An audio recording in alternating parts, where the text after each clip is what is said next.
9 202 classes fermées. 75 000 élèves placés à l'isolement. Chez les élèves, 47 453 cas positifs. Chez le personnel enseignant 5 631 cas positifs. Alors, vous voulez m'emmener vers demain, on attendra peut-être après-demain. Alors, le plus beau quand même, et c'est là aussi ça a déclenché un certain nombre de choses, chez les enseignants, et on les comprend, chez les parents d'élèves, et on les comprend, et chez les enfants, on les comprend encore plus. Alors, si cas de contamination dans la classe, les enfants doivent tous se faire tester. Très bien, autotest, etc. Les parents peuvent attendre la fin de la journée de cours pour récupérer leur enfant. Les parents doivent remettre à l'établissement scolaire une attestation sur l'honneur assurant que leur enfant est négatif. Très bien, qui peut vérifier, on ne sait pas, mais c'est comme ça. Et si un nouveau cas positif dans une classe dans un délai de moins de 7 jours, les élèves cas contact n'ont plus à répéter le parcours des 3 tests en 4 jours, parce que je vous rappelle qu'il y a encore 3 jours, il fallait faire 3 tests en 4 jours. Alors 3 tests, 4 jours en 3 tests, etc. C'est vrai que c'est un peu compliqué, c'est le moins que l'on puisse dire. Et d'ailleurs, Jean-Michel Blanquer lui-même, et oui, à mon avis, doit regretter le temps de Claude Allègre. Vous vous rappelez de Claude Allègre? C'était ce ministre de l'Éducation nationale qui disait qu'il fallait dégraisser le mammouth. Là, c'est le Covid qui dégraisse le mammouth, et d'une drôle de façon. Et qu'est-ce qu'il dit, Jean-Michel Blanquer? Écoutez ce qu'il disait hier devant le Sénat. Et bien sûr, c'est difficile. Bien sûr, il y a des souffrances au quotidien. Bien sûr, les tests nasopharyngés pour les enfants, ça ne nous plaît pas. Ça ne me plaît pas plus à moi qu'à vous. J'aimerais bien que ça n'existe pas. Mais nous nous référons aux autorités de santé, nous regardons ce qui se passe dans le monde, et croyez-moi, nous n'avons pas à rougir du bilan. Ce qui me frappe, c'est cette volonté toujours de relativiser ce bilan, alors que, internationalement, il est reconnu que la France est le pays qui a réussi justement cette politique de l'école ouverte. Ça, c'est clair. La France est le premier, doit rester la première. Jean-Michel Blanquer, ministre de l'Éducation nationale, on a réussi. Ouais, sauf que c'est un peu plus compliqué que ça. Et justement, on va en parler avec 2 personnes. L'une personne, Cécile Maïcha, qui organise le prochain Doctoton. Vous vous rappelez, on avait parlé du Doctoton il y a quelques semaines. Et là, c'est un Doctoton spécial enfant, on va en parler. Et Ioana Micou, qui est psychologue, qui a travaillé depuis 10 ans, pendant 10 ans dans les structures pour enfants. Bonjour à toutes les deux. Bonjour. Bonjour. Alors, Ioana Micou, je voudrais commencer avec vous. Quand Jean-Michel Blanquer, le ministre de l'Éducation nationale, dit « Oui, mais c'est pas facile, effectivement, les tests nasopharyngés, c'est pas facile, ceci, cela. » Quand on voit aussi, on en a parlé ici dans l'émission, que quand on voit qu'il y a un gosse qui est arrivé, il avait le masque au-dessus du nez, on l'a mis en dehors de l'école, il a fallu attendre quelques heures pour que ses parents aillent le chercher, etc. Et c'est un cas parmi... Et quand on voit les indications, les contre-indications, qu'est-ce qui se passe, Ioana Micou, et surtout, qu'est-ce que ça donne chez les enfants? Tout cela, maintenant, on a un peu de recul et on peut le voir. Effectivement, merci M. Berkov de votre invitation et de me donner la parole. Je crois qu'on vit depuis bientôt 2 ans une guerre qui n'est pas une guerre contre un virus, mais une guerre psychologique, avec des conséquences dramatiques sur les enfants. Ma consoeur Marie-Estelle Dupont a eu de cesse de le dire. Je crois qu'aujourd'hui, on banalise une telle violence et une telle maltraitance que je me retrouve un petit peu comme quand j'ai travaillé effectivement une dizaine d'années en protection de l'enfance, où certains parents maltraitants me disaient que c'était pour leur bien, qu'ils frappaient leurs enfants et que heureusement ils avaient encore des parents qui pouvaient s'en occuper. Donc je crois qu'on ne peut plus aujourd'hui tout accepter sous prétexte de laisser les écoles ouvertes.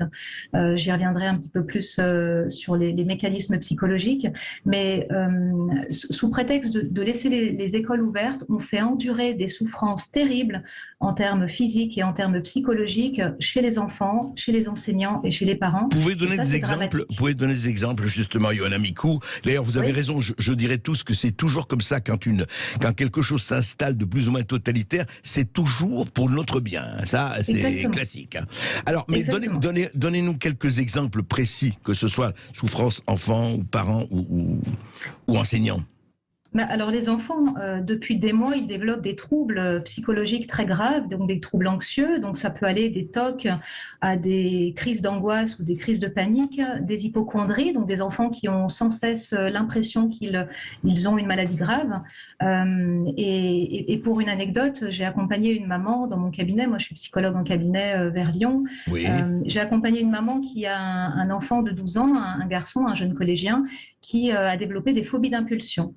Et donc, une phobie d'impulsion, c'est quoi? C'est une Oui. angoisse majeure qui fait que cet enfant, ce jeune collégien, était terrorisé à l'idée de se réveiller la nuit sans s'en rendre compte et d'aller tuer ses parents.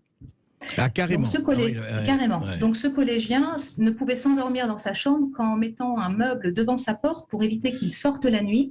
Et si vous voulez, ça fait des mois qu'on apprend à nos enfants, qu'on leur assène à longueur de temps, qu'ils sont, même s'ils ne s'en rendent pas compte, qu'ils sont possiblement porteurs de Oui. quelque chose d'extrêmement contaminant et qu'ils peuvent tuer leurs proches. Ils sont Donc, potentiellement criminels et donc exactement. responsables du meurtre de leurs parents ou de leurs proches, c'est ça? Exactement, Ouais. exactement. Et donc, du coup, on est en train de dérégler complètement la boussole émotionnelle de nos enfants, c'est-à-dire cette sensation, le fait que les enfants pensent qu'ils vont possiblement faire du mal alors qu'ils vont bien et qu'ils ne présentent aucun symptôme.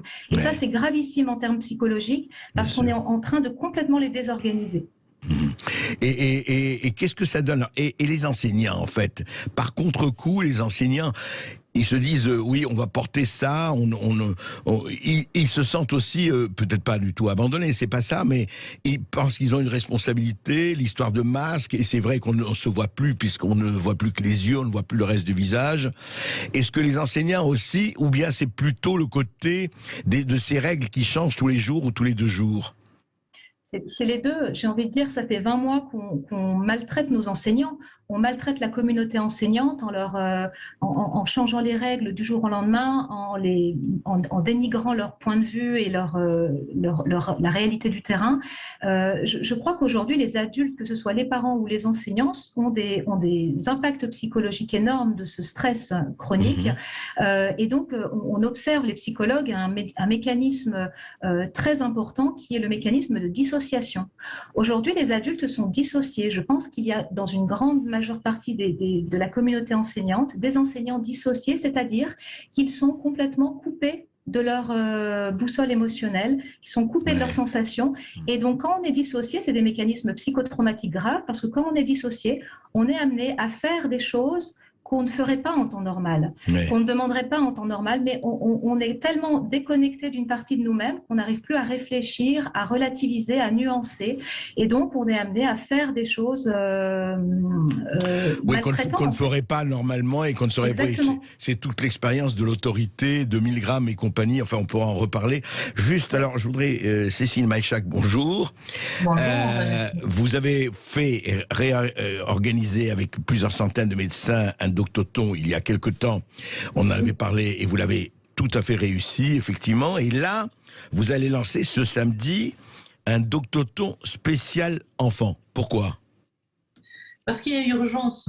Il y a une vraie urgence, comme vient de le dire Ioana Mikou, il y a une véritable urgence, notamment psychologique, mais aussi par rapport à l'injection qui a été, entre guillemets, ouverte aux enfants à partir de 5 ans. Je pense qu'il est urgent de parler de la situation sur les 2 plans. Et c'est ce qu'on va faire pendant 8 heures samedi. J'ai invité des psychologues aussi, des orthophonistes, des associations de soutien à l'enfance, etc.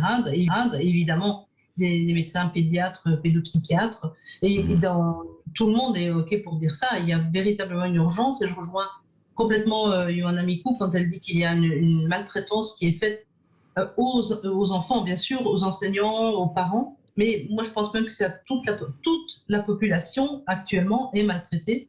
Et donc, il est important que tous, on s'unisse pour lutter contre cette maltraitance. Alors, ce sera le même système, c'est-à-dire 3 minutes chacun pendant 8 heures, c'est ça, pratiquement? Alors, c'est 5 minutes cette fois-ci. 5 minutes, d'accord. Oui, il y a vraiment beaucoup de choses à dire pour chacun d'entre eux. Ils ont beaucoup de choses à dire. Surtout quand c'est au sujet des enfants, il y a tellement de choses à dire.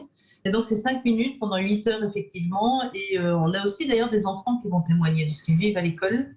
On a aussi des enfants qui vont témoigner. Alors, Cécile Maïchak, c'est le même principe. Et il faut aller sur quel site, au plus singulier, au pluriel, pour être avec vous et être sur le doctoton et l'écouter? Alors, l'association qui édite le doctoton, avec qui je fais le doctoton, c'est l'Écolaire des rues. Donc ça, c'est sur Facebook. Les colères des rues. Les colères des rues sur Facebook. Oui. Et sinon, il y a beaucoup de médias alternatifs qui vont diffuser le Doctoton spécial enfant, et on trouve tous les liens sur le site www.doctoton.org. Doctoton.org, d'accord. Écoutez, c'est retenu. On se retrouve, restez avec nous, on se retrouve tout de suite après ceci. Et nous sommes avec Cécile Maïchak, organisatrice du Doctoton spécial enfant, donc, dont on vient de parler, qui a lieu samedi, ce samedi, et avec Ioana Micou, psychologue à proximité, près de Lyon. Ioana Micou, quand vous entendez Jean-Michel Blanquer, le ministre de l'Éducation, parler des tests, etc., qu'est-ce que ça a donné, ça aussi, parce que vous avez eu évidemment un vent d'un certain nombre. Qu'est-ce que ça donne, les tests sur les enfants? Parce que ce qu'on ne comprend pas très bien, je ne suis ni médecin ni psychologue, donc je n'interviendrai pas, je ne jugerai pas, mais on dit, d'un côté on a entendu pendant, mais vraiment depuis un an et demi, et on a un peu de recul maintenant sur ce virus, que au fond les enfants, surtout les enfants de 5 à 11 ans et même de moins de 20 ans, les adolescents, ne pouvaient pas dire que le virus faisait des ravages. Franchement, tous les chiffres, toutes les constatations convergent là-dessus. Et en même temps, voilà, ça y est, à partir de 5 ans, on peut y aller, on attend les nourrissons bientôt, je ne sais pas. Mais qu'est-ce que ça donne, en fait, justement, quand on fait des tests ou des autotests, on devait faire 3 ou 4 tests par jour ou tous les 4 jours. Qu'est-ce que ça donne, Ioana Micou? Ça donne qu'on instrumentalise la peur, on instrumentalise une émotion qui est précieuse en tant qu'être humain, c'est la peur. Habituellement, la peur, on la ressent pour se préparer à une situation dangereuse. Et là, on est en train de bouleverser complètement les repères des gens, que ce soit les enfants ou les adultes.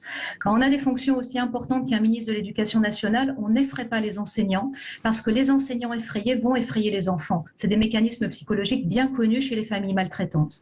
Quand on a des fonctions aussi importantes, on doit rassurer les adultes, on doit mettre en place des choses pour protéger les adultes, mais pour que ces adultes ensuite puissent faire leur corps de métier, qui est prendre du plaisir à enseigner et donner du plaisir aux enfants. Là aujourd'hui, l'école est devenue un véritable laboratoire d'expérience, un véritable pôle santé, où les enseignants ne font plus leur travail et baignent dans une peur inconsidérable, parce que depuis 20 mois, on leur dit que les enfants sont dangereux, alors qu'effectivement, j'aurais pu comprendre ça en mars ou avril 2020, parce qu'on ne connaissait pas ce virus. Ouais. Là, aujourd'hui, toutes les études nous montrent qu'on n'a plus à avoir aussi peur et que les enfants ne risquent rien, en fait. Voilà, ouais. Et les enseignants, s'ils ont peur, ils peuvent se protéger, ils peuvent choisir les injections comme ils veulent, mais ce sont aux enseignants et aux adultes d'une manière générale de réguler leur peur pour ne pas effrayer les enfants. Oui, ce que vous dites et qui rejoint effectivement beaucoup d'observations, c'est qu'on assiste véritablement à un management par la peur. Et exactement. Ce n'est vraiment pas la meilleure manière peut-être de manager ces situations, on le voit.